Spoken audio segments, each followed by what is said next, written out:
자, 이렇게 해서 오늘 강연해 주셨던 모든 분들을 한자리에 모셔서 한번 간단한 토론과 함께 여러분들이 혹시 궁금한 점이 있으시다면 여러분들의 질문도 함께 받는 시간을 가져보도록 하겠습니다. 오늘 연설하신 분들을 제가 다시 한번 무대로 모시겠습니다. 에릭 드렉슬러, 시다 이엔가, 에런 그랜트, 맥스웰 보그, 하울리, 롤랜드 램시도 무대 위로 모시겠고요. 그리고 김대식 카이스트 교수님, 나건 홍익대학교 교수님, 그리고 정재훈 한국산업기술진흥원장님께서도 함께 해주시겠습니다. 여러분 박수로 이분들을 무대 위로 모시겠습니다. Please take your seats. And I hope that all of you have your translation devices because some of the answers will be done in Korean. Welcome back, gentlemen. 네, 환영합니다. I'm sure that all of you also enjoyed the show that we had today.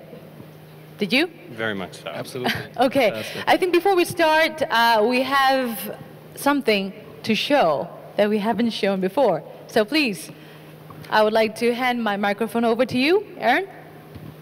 All right, so I'm going to give this demo a second shot here. So let's see how it goes.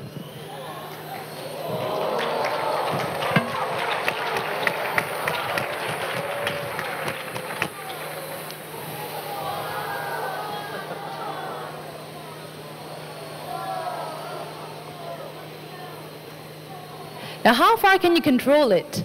How far does it go? So it's communicating via Wi-Fi, so whatever the range of Wi-Fi. I'm sure anywhere in this room, but I'll try and keep it in the middle here so we don't find out the hard way. 네, 뒤에서 갑자기 뚝 떨어질까 봐 제가 물어봤어요.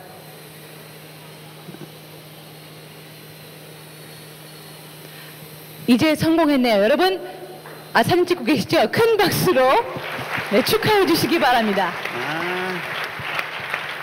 Okay, it's not coming back. Is it coming back? Yeah, it should come back, but it's telling me it's landing, but it doesn't, my eyes are telling me something different here.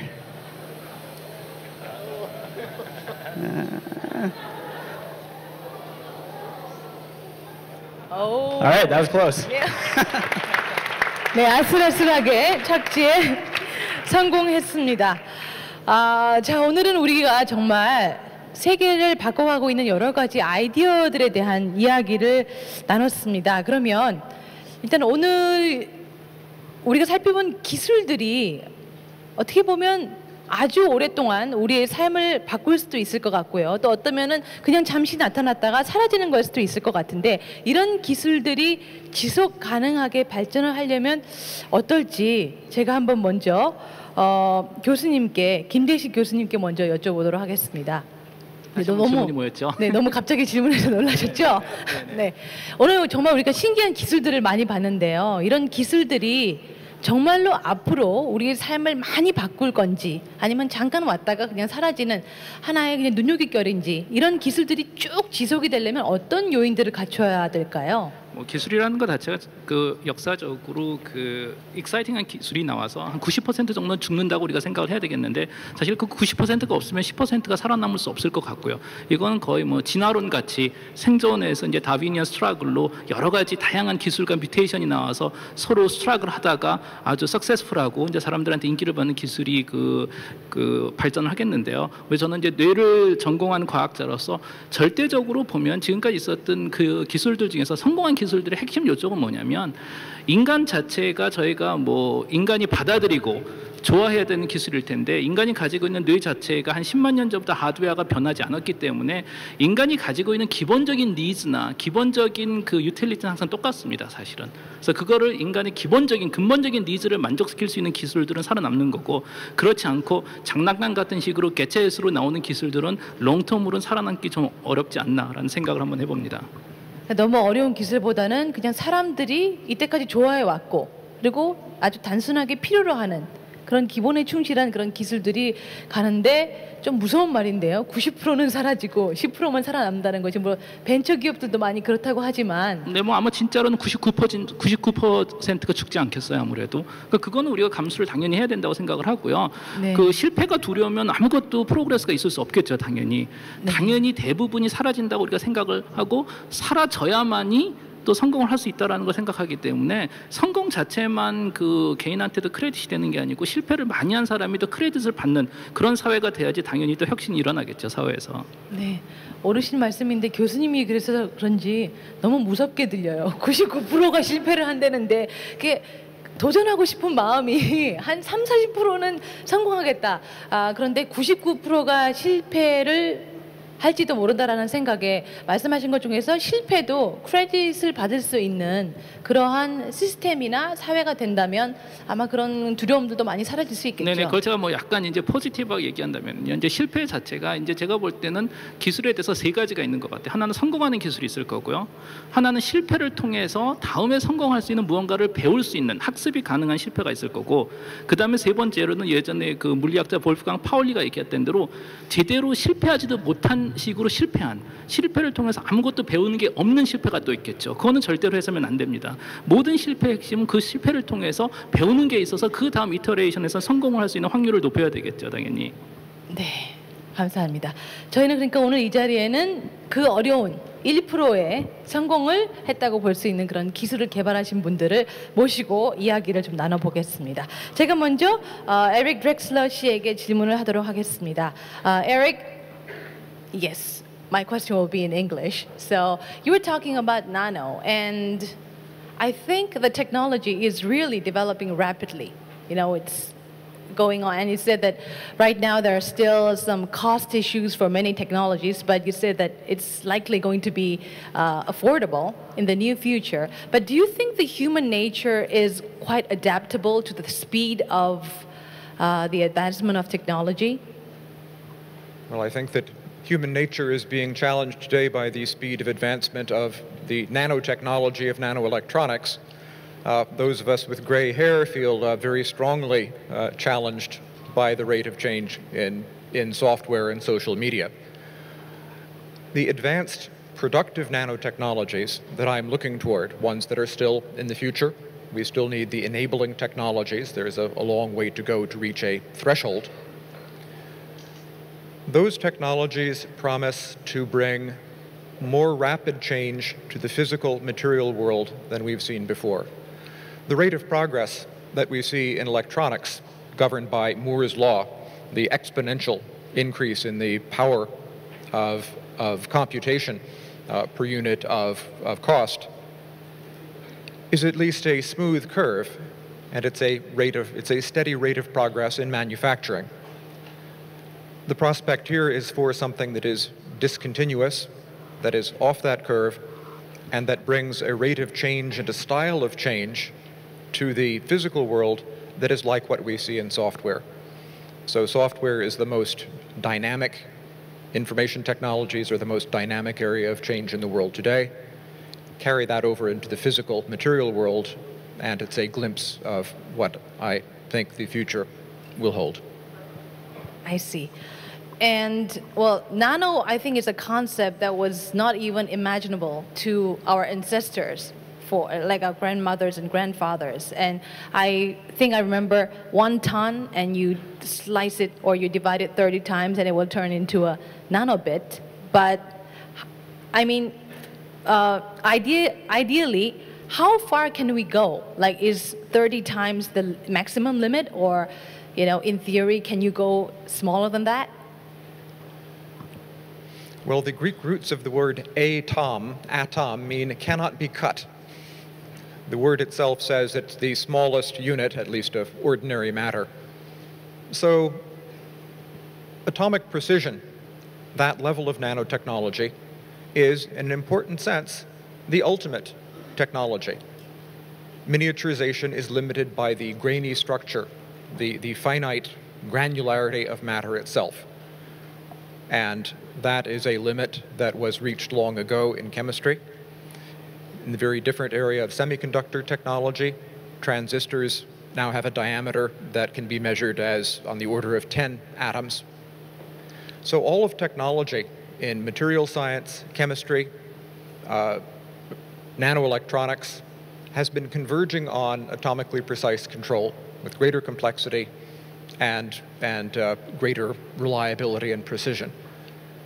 So These technologies are where technology as a whole is going, and there is a limit. There is a limit until now.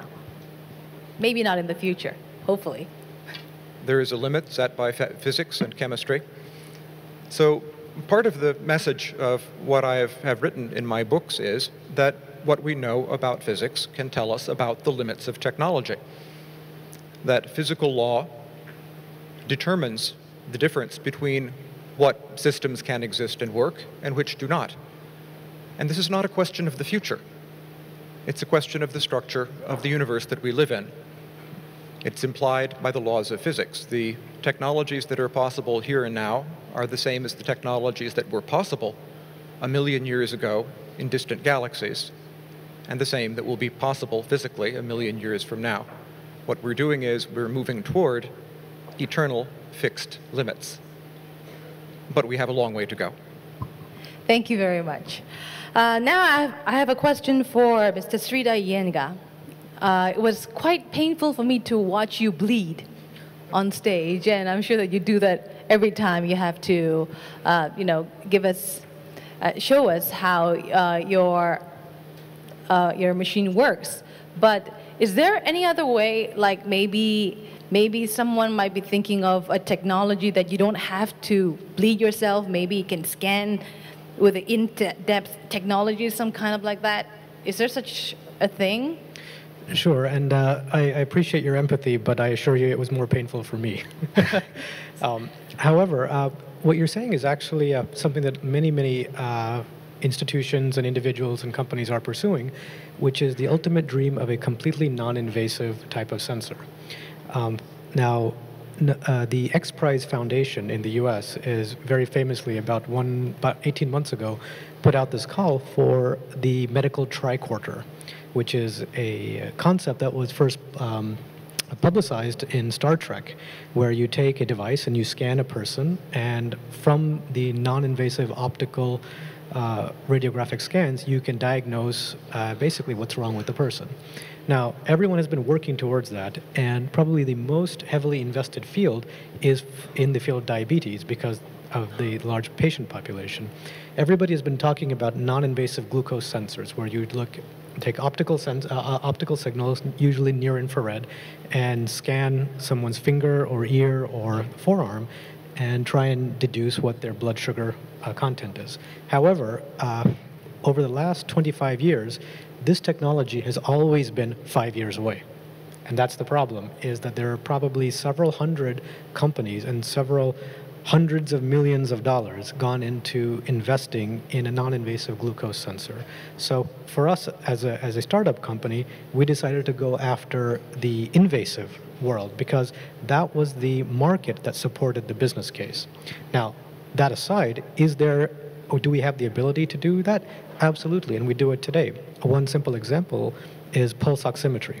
You can actually put a sensor on your finger, and from that, determine things optically, non-invasively, without bleeding. You can determine things like your pulse, your heart rate, your pulse, also how much oxygen is carried in your blood. So that type of technology has been around for several decades. The problem is when you want to measure things in your body as a general principle, there's many different things that you need to measure, and not everything is chemically or scientifically compatible with the kind of detection mechanisms that optical excitation offers.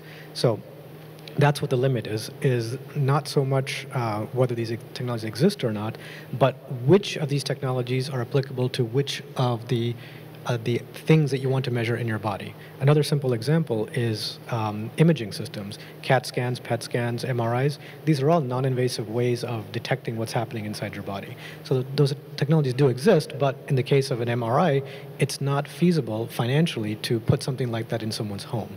So again, if we go back to Dr. Drexler's earlier presentation, technologies exist, but are they economically viable or not? I see, thank you very much. But I think a few weeks ago, I saw this movie, Elysium, and they had this gadget. Everyone who are, the 1% who are living elsewhere, they had this bed-like function where it just scans your body and then just cures you. So maybe I think those technologies available in a way, like in our minds, but we just have to wait and see how it's going to be affordable and compatible in the future. Thank you very much. Now, Aaron, congratulations on, and thank you very much for showing us how your Mayo works. But what will be your next step of development? Because mobile, we used to hold it, and now we have replaced it. So maybe I'm thinking you might want to put a chip under your skin or something like that. Where do you think this will go in the future? I mean, for now, so we haven't actually shipped any products yet. So for now, It's you know, too early It's a for bit such a early discussion? to be talking about that. So the whole company is just focused on actually getting the units out the door that don't look like this kind of ugly one here, but that look like the nice picture you saw on the screen earlier. But that being said, we're certainly thinking about the future. And one of the things we're very interested in is how, like I mentioned during my talk earlier, you know, we've seen the shift from using command line interfaces to graphical user interfaces to your smartphone with a touch screen, and we don't see any reason why it's going to end there. With all of these kind of new wearable technologies and new devices, is going to come new ways of interacting with them, be it, you know, on the input side and on the output side. I don't think in the future you're going to walk into a store and pull out your smartphone if you want to, say, find reviews of some of the products on the shelf. There's, like, just off the top of my head, you know, if you had some sort of display where you could always see information and some sort of system that was aware of the context there, that information could just be presented to you when you need it instead of you having to actively go and seek out the information. So I think the most interesting thing for me and for Thalmic Labs as a company is this idea of technology that can start to understand the context of the situations we're in and use that information to make intelligent decisions and essentially, as I mentioned before, you know, help give us new abilities. And also you mentioned earlier that you came from Waterloo Yes. in Canada, and you said that it was a good environment where the new venture ideas are really blooming. Can you give us a little detailed information of what really helps the young people to develop their ideas? Yeah, for sure. So there's a couple factors in Waterloo. So it's located about an hour outside of Toronto, which is the big city there. So Waterloo is about 200,000 people or so. There's two good universities there, so lots of engineering talent, lots of creative people, lots of people who just want to build things all in one area. And then recently there's been a number of organizations providing kind of support, whether it's monetary or space to work or mentors or, you know, connections to investors and other people who can help. There's been a couple very good organizations there providing that kind of support that's really led to this whole startup ecosystem starting to boom there. And that combined with the University of Waterloo, which is the biggest university there, they've had a big push to get the word out about entrepreneurship and starting companies. And it's starting to become, you know, when you graduate from school, it's an option that everyone considers, rather than 10 years ago, it would have been, you know, if you're not going to work for a big company, oh, you're crazy, what are you doing? Your parents probably aren't supportive of it. You know, they want you to go and get a good, solid job and a steady income. But now it's kind of becoming more accepted and more, not expected, but definitely more accepted and socially acceptable to go and start a company when you graduate. So do you get any support from the local government or? Yeah, so there's great government support there. There's at both provincial and federal level, there's a number of grants you can get for tech companies and a whole bunch of stuff going on. 네, 이렇게 젊은이들이 꿈을 가지고 뭔가를 추진하기 위해서는 주변의 도움도 상당히 필요할 것 같은데요. 이게 한국산업기술진흥원장님이신 정재훈 원장님께 여쭤보겠습니다. 우리나라의 지금 현재 상황은 어떤가요? 예를 들어서 대학생들이 이제 이런 어떤 기술을 가지고 무언가를 회사를 차리거나 내가 뭔가를 하고 싶다라고 했을 때는 어디를 찾아가면 조금 도움을 받을 수 있는지, 아니면 어떻게 자신의 아이디어를 조금 쉽게 효율적으로 개발할 수 있는지 팁을 주신다면. 아마 여기 학생들이 많이 나와 있겠지만 우리나라의 지금 창업 지원 시스템은 너무 많이 나와 있는 게 아닌가 하는 생각이 들어요. 그래서 대학은 대학대로 대학의 인큐베이션 센터들이 다 들어와 있고요. 그다음에 이제 중소기업청을 중심으로 한 창업보육센터가 전국적으로 다 있고 또 그 창업진흥원이라는 데도 있습니다. 그래서 본인들이 원하기만 하면 아이디어를 내서 창업에 다 할 수 있고 그 다음에 또 지금 포스코라든지 은행연합회라든지 이런 대기업에서도 뭐 디캠프라는 식으로 일명 뭐 오디션 방식까지 다 도입이 되어 있습니다. 그런데 제가 여기서 하나 말씀드릴 것은 모두가 다 창업을 하는 것이 꼭 좋은 것은 아니라는 생각이고요. 충분한 아이디어와 도전 정신을 가진 학생들만이 본인이 어떤 끈기, 깡을 가지고 창업을 하는 것이고 그게 아니면 취업을 하는 것도 낫다는 생각을 합니다. 그래서 우리가 창업이다, 취업이다 어느 한쪽으로 쏠리는 게 아니라 정말 의지를 갖고 있는 학생들이 창업을 해야 되는 것이고 그래야 사회에 처음 나왔을 때 바로 신용불량자가 돼서는 안 되는 것이고 처음에 창업을 할 때도 대기업이라든지 아니면 학교의 창업보육센터라든지 아니면 지역 교수, 지도 교수님한테 충분한 어떤 도움이나 스폰서십을 받고 그 안에서 준비가 된 다음에 창업을 해야 우선 실패를 막을 수가 있고요. 거기서 자그마한 또 실패를 해도 그것이 아까 우리 김 교수님 말씀을 하셨다시피 한번 그걸 자산화한 다음에 그 다음에 홀로 소기로 나가는 거예요. 무턱대고 나가는 창업이 반드시 좋은 건 아니다 이런 말씀을 드리고 싶습니다. 네, 그러니까 여러 가지 준비된 상황들은 마련되어 있기 때문에 자신의 아이디어가 얼마만큼 이게 실현 가능한지 이런 것들에 대해서 아주 충분한 연구가 이제 이루어진 다음에 그 실패 확률을 최대한 줄여서 이렇게 한다면 많은 도움들을 우리나라에서 지금 현재 대학생들이 쉽게 받을 수 있다는 그런 말씀이셨습니다. 네, 감사합니다. 자, 그러면 그 다음에는 제가 이제 맥스웰 보그시 3D 아티스트 분에게 제가 질문을 하도록 하겠습니다. Maxwell? Yes. The 3D printers, the 3 doodle, it was an amazing thing. I actually couldn't believe that you made the Eiffel Tower. It was quite a different concept, the Eiffel Tower and the man. Yeah, well, so the Eiffel Tower is done flat, and you peel the pieces off, and then you join them together. And I actually made that in my hotel room last night in about an hour and a half. So you can make very sophisticated things without having an artistic ability. Yeah, but apart from the fun factor of the 3D printer, I think a lot of people have their worries. Like if it's so easy to make something out 3D, maybe in the long run, manufacturers would have to close down. You'd need less manpower for sorts of things. Have you ever gotten these kind of complaints or worries of the future? It's still a long way off for 3D printing or additive manufacturing from becoming a viable way of creating more than, say, 100 of something. The cost is prohibitive. As a result, tooling and traditional manufacturing is still a more cost-effective way. Now, maybe in 10, 15 years, it may change, but I think that we're a long ways off. And by the time that that actually happens, I think our economies will have shifted to compensate around that.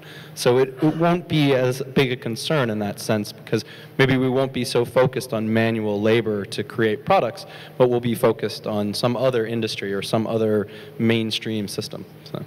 Because recently I think I read a news article that says that someone made a plastic gun with a 3D printer.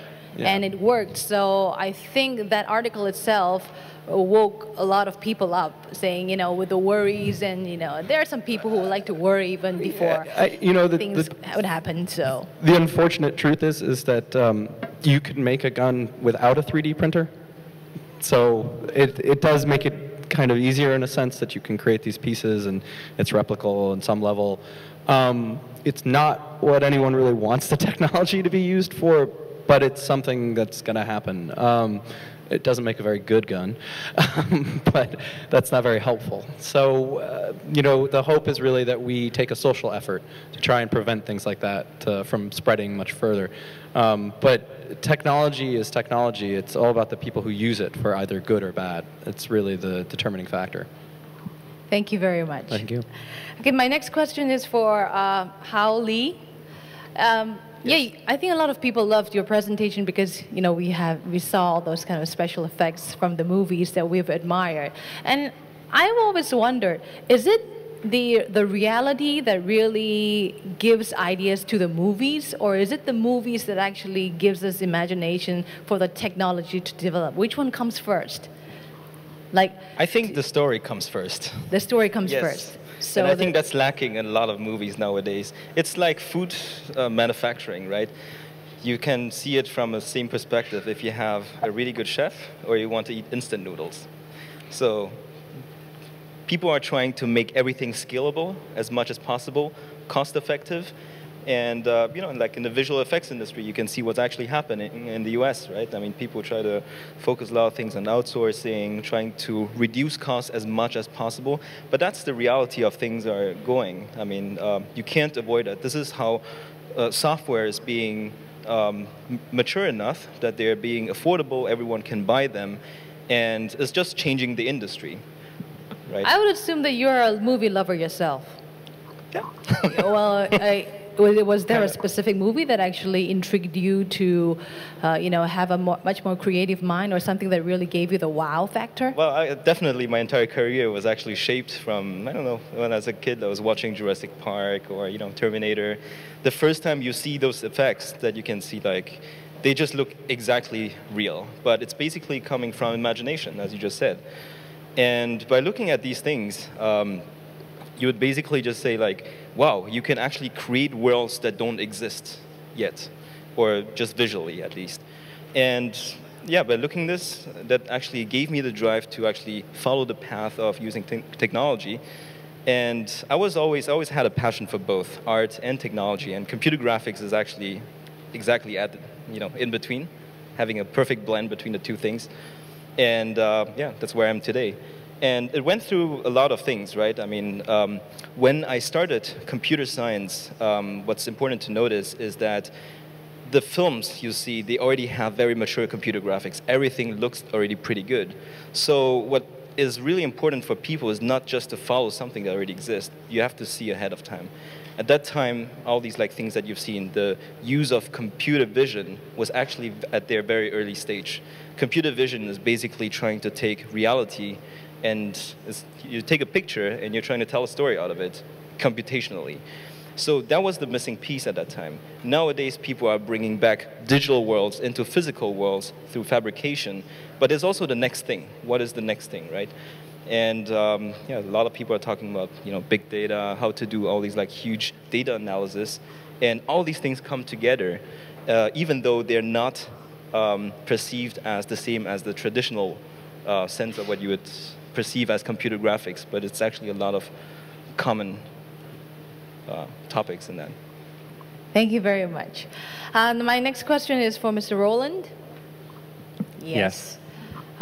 What is the next step for the Seaboard? Is there any way you can make it more portable, or maybe foldable, or what would be the next step? I'm sure that you're already dreaming, or apart from your musical career, I'm sure that you're also thinking technology-wise on the next step of where the Seaboard is going to go. Well, yes, I mean, the Seaboard, we have a roadmap for it. There's actually already 3 sizes of Seaboards, so there are smaller ones. And we'll continue to make the technology more accessible to more people, make it, to manufacture it on a much larger scale. But beyond that, we're looking at applying the technology first to other musical instruments, and then to other areas where people have muscle memory associated with a certain kind of task, where we can piggyback on that muscle memory like we do with the Seaboard. You use the muscle memory of piano playing to do something more advanced. So we're looking at applying that same design principle in a number of other areas. Thank you very much. 네, 오늘 이렇게 해서 정말 많은 분들의 기술 이야기를 들어봤는데요. 이렇게 기술이 따로따로 독창적인 것 같지만 우리가 얘기를 들으면서도 서로 간에 이렇게 조합도 되겠다, 저렇게 조합도 되겠다, 이런 생각이 드는 부분들이 많았던 것 같습니다. 자, 이제 마지막으로 제가 나건 교수님께 질문을 드릴 텐데, 질문 안 할 줄 아셨죠? 예, 안 하실 줄 알았는데 하시네요. 네, 오늘 정말 많은 이야기들을 듣고 어떻게 보면 너무 이분들이 쉽게 설명을 해주셨기 때문에 사람들이 그게 대단한 것이 아닐 수도 있다라는 그런 느낌이, 하지만 본인이 해보면 너무 어려운 그런 상황일 수도 있습니다. 만약에 교수님께서 오늘의 이야기를 쭉 들어보시고 오늘 들으신 방청객들이 단 하나 이것만은 꼭 기억했으면 좋겠다. 아니면 이런 점은 꼭 여기서 우리가 얻어가야 된다라고 생각하시는 점이 있으시다면 어떤 게 있을까요? 디자인 얘기를 좀 해야 되는데 다른 질문을 해주셔갖고 저 오늘 얘기 들은 것 중에서 저는 가장 중요한 포인트는 처음에 회사를 시작을 할 때 자기랑 잘 아는 오랫동안 많은 생활을 같이 하면서 서로를 잘 아는 사람들끼리 처음 사업을 시작했다라고 하는 것이 굉장히 중요한 포인트 같아요.